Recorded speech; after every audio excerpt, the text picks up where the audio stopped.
más lejos que de lo que había ido Barack Obama, porque Barack Obama en su momento, él habló más bien de regularizar a la mitad de los 11 millones, ¿no? Y además es un periodo, se produjeron muchas deportaciones, tan es así que él fue, de alguna manera se le llamaba el deportador en jefe. Claramente parece que Biden no tiene muchas ganas de convertirse también en un deportador en jefe. Entonces, aparentemente lo de Biden es mucho más, incluso más audaz que lo que fue Obama en su momento.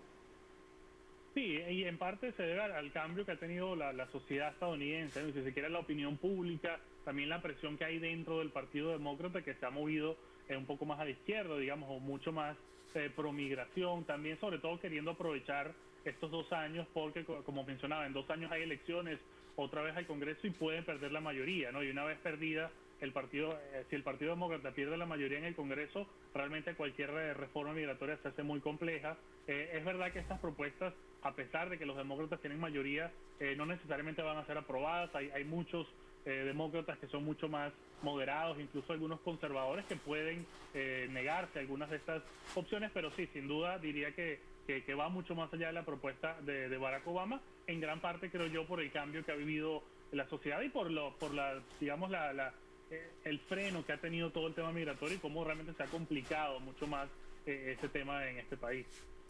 De acuerdo. Y un último punto, claro, hay muchos puntos, pero lamentablemente, por supuesto, no podemos verlos todos.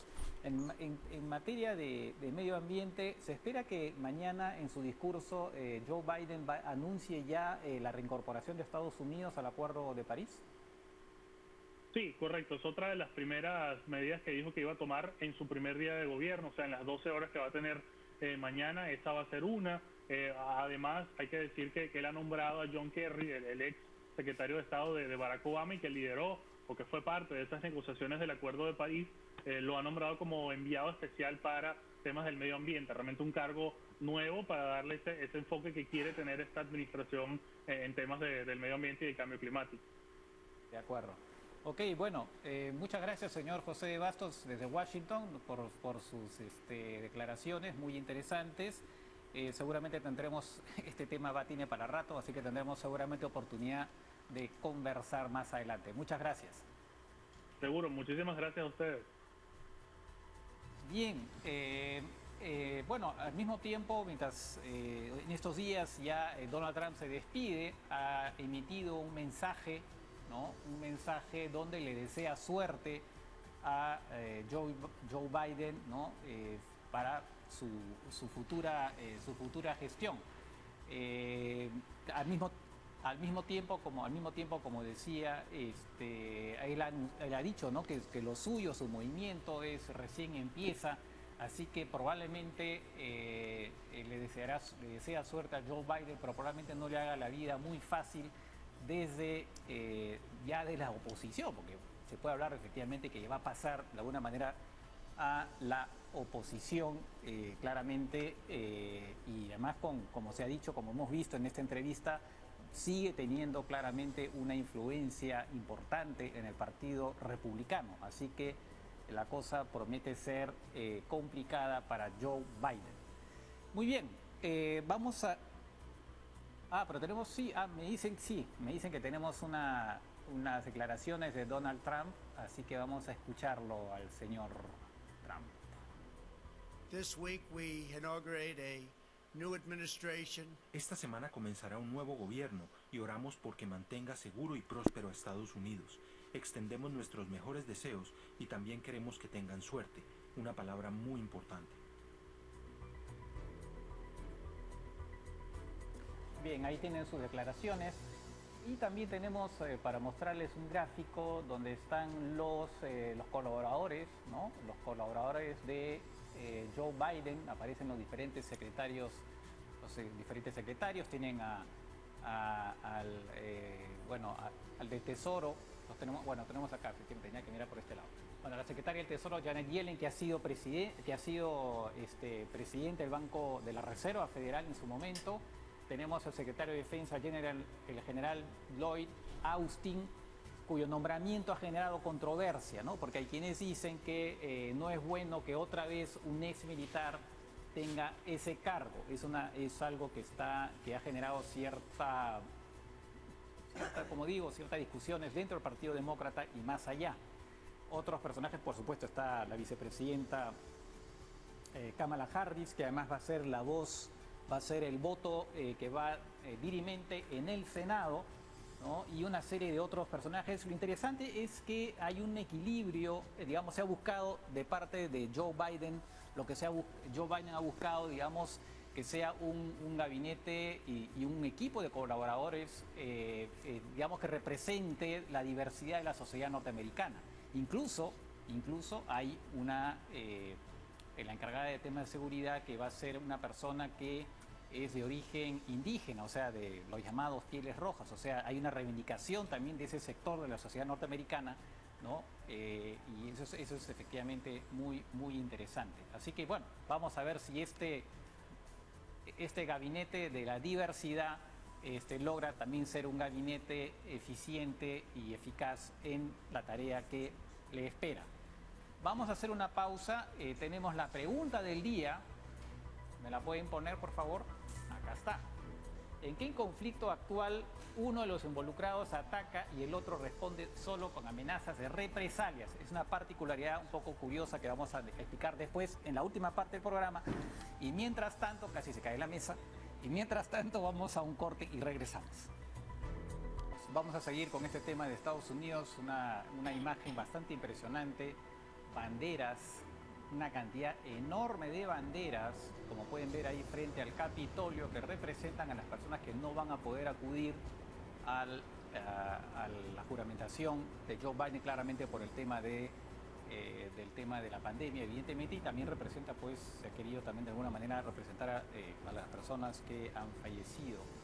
Y entonces, es una imagen espectacular, ¿no? Una imagen espectacular que suple de alguna manera la ausencia de las multitudes que normalmente acuden a este evento importante. Dicho esto, nos damos un salto al otro continente y nos vamos a Europa y nos vamos a Italia. Ahí hay un tema de una crisis política que está en curso. Tenemos una nota al respecto y regresamos con el pequeño comentario. El primer ministro italiano Giuseppe Conte intenta impedir la caída de su gobierno. En medio de un tercer brote de COVID-19 en el país, Conte pidió el lunes ante la Cámara de Diputados el apoyo de las fuerzas europeístas para evitar la llegada al poder de la ultraderecha soberanista. Líder desde septiembre de 2019 de una coalición entre el Movimiento 5 Estrellas, el Partido Democrático y otros partidos menores, la semana pasada perdió el apoyo del pequeño pero clave partido Italia Viva del ex primer ministro Matteo Renzi, lo que generó una crisis de gobierno.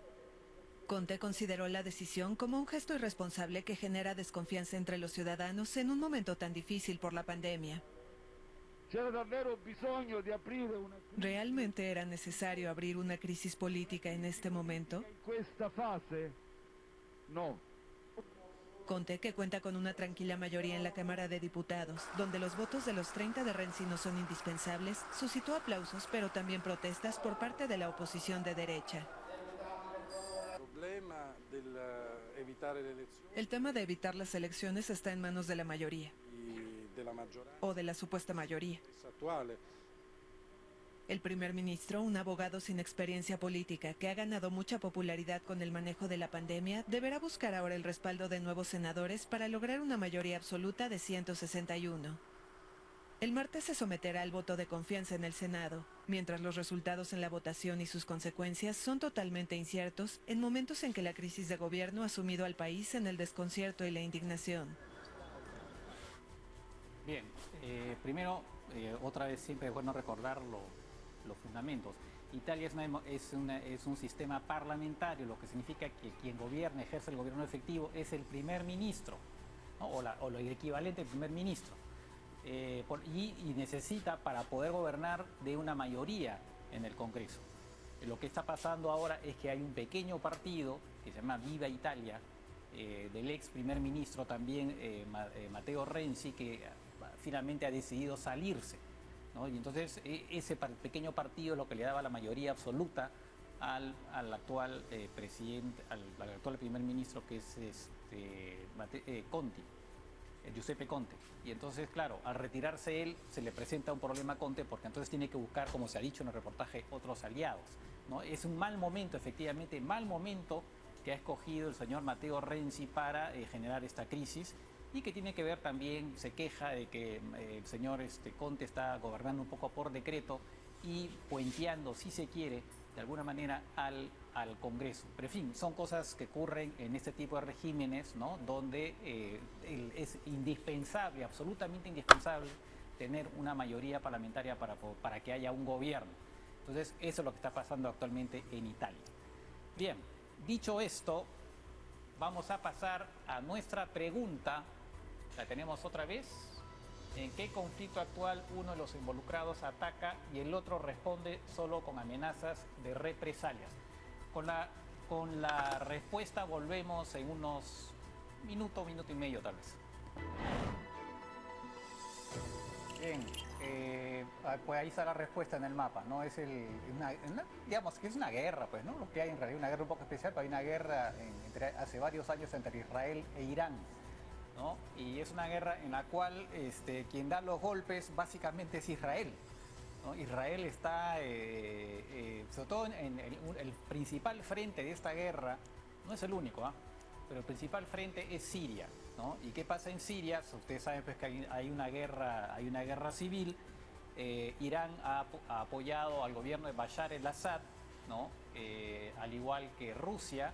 Y lo que le preocupa a Israel es que Irán desde ahí, con sus posiciones militares y a través de su aliado el Hezbollah, que es este movimiento, ahí lo tienen precisamente a Putin con Bashar el-Assad, porque Rusia, ¿qué pasa? Que, bueno, antes de terminar, hay este movimiento Hezbollah que recibe armamento de parte de Irán y eso es lo que le preocupa a Israel.